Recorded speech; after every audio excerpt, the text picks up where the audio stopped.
Greetings and welcome to the Dr. J Vlog series. It's Tuesday, May 6th, 2025. Happy birthday, Jocelyn. You know who you are. I hope everyone's doing well. And on Tuesdays, we talk about music and the arts. So today, I want to talk about this issue of having an earworm, also known as stuck song syndrome.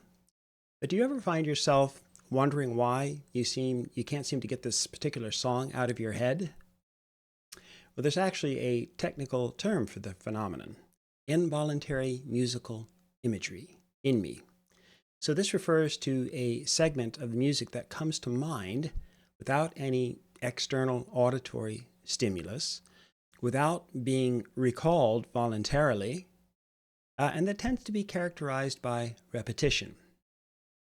So in common parlance, though, we talk about having an earworm stuck in our heads. So why does this happen? Well, there's actually research on the topic, but we don't yet have a definitive answer. A comprehensive review of almost 4 dozen studies identified 4 main factors descriptively associated with earworms. They include the degree of familiarity, so with which we're more familiar tends to get stuck in our heads more often, liking the music, being favorably disposed. There's usually a dominant focus on the chorus aspect, though it doesn't have to be, and the presence of lyrics, although again, you can have an earworm that's purely musical in nature too. So in general, then, musical features contributing to earworms include catchy melodies, repetition, and simplicity. So while these are the most common factors that are associated with earworms, these do not explain why people are saddled with earworms in the first place. So where do they come from? The most common environmental or situational antecedents to earworms relate to our mental states or our susceptibility in that regard. So stress and anxiety, for example, may influence memory recall and the frequency of getting an earworm, an infection.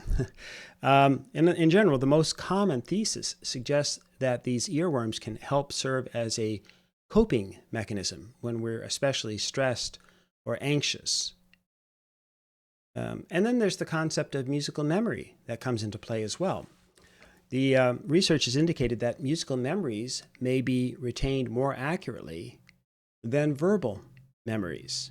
And on a related note, then, it's sometimes suggested that if you want to study more effectively, you can actually try incorporating music into your study habits. Now, what do I mean by that? I don't mean necessarily having headphones on and listening to music, although some people seem to thrive in that regard, and that tends to block the other distractions out. And so some people actually study more effectively. I can't do that. If there's music on, I'm listening to the music, but that's just me. But the point about music and the way in which it can also be an effective tool in your studies has to do with the fact that a song can be used to enhance our memory of information. So in other words, using music and melody is an excellent technique actually for retaining information. So you can actually incorporate the knowledge or build a song around or use a popular song and incorporate information that you're studying into that song. And that's one way to help you remember the information. Just a little tip there. And it may be the case then that earworms act as involuntary memories, perhaps stimulated by, a combination of various mental states and environmental exposures. So what these conditions are exactly remains unknown. So for example, comparing the frequency and the duration of earworms to other forms of involuntary imagery could help provide some insights into commonalities, common determining factors, shall we say. And perhaps most interestingly, at least in my view, future research seems to be targeting or exploring the relationship between earworms and psychological phenomena like post-traumatic stress disorder, PTSD, or obsessive compulsive disorder, or OCD, in an effort to uncover possibly shared mechanisms that prompt people to recall and process information in a similar fashion. So that's where we are today in that regard. because at their core, earworms are a form of rumination. Research suggests that people who suffer from anxiety or PTSD or OCD are more prone to earworms. Their brains are, in effect, wired to continually reflect and reflect, almost caught in a loop of some kind. And earworms seem to fill that niche or fill that space that's available. So, and think of it, I mean, you can almost think of an earworm as being kind of a generalized itch that needs to be scratched by listening to the song in question or by singing it out loud, or again, having it just play through your mind endlessly. And again, this comes in part from the fact that music also has a deep connection to our limbic systems.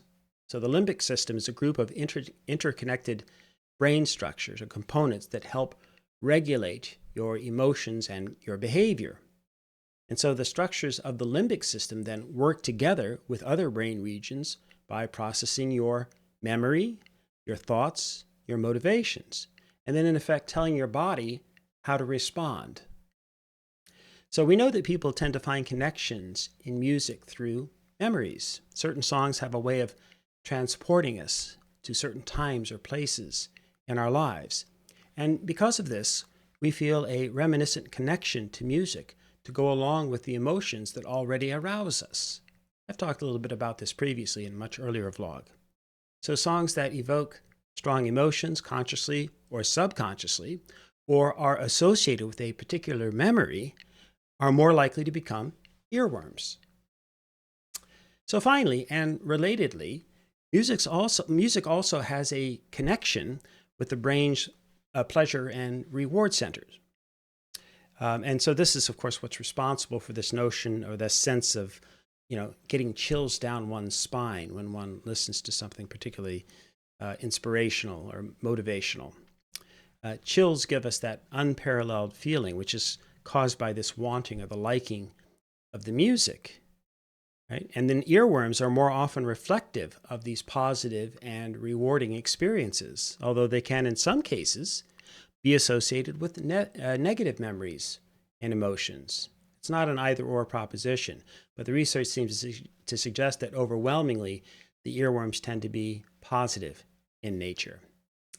So, in short, I cannot offer a definitive answer to the question of what produces these earworms in our minds, but I thought I'd share some of what we know, some of the recent research in this regard. And certainly, if you have any particular insights or knowledge, or if you can recall particular triggering factors in your own experiences with earworms, well, please feel free to share these in the comments below, and we can look into these issues a bit further. But for now, until next time, may you and yours continue to create peace in your lives, nurture love in your hearts, and dole out hugs in abundance. I hope to see you soon.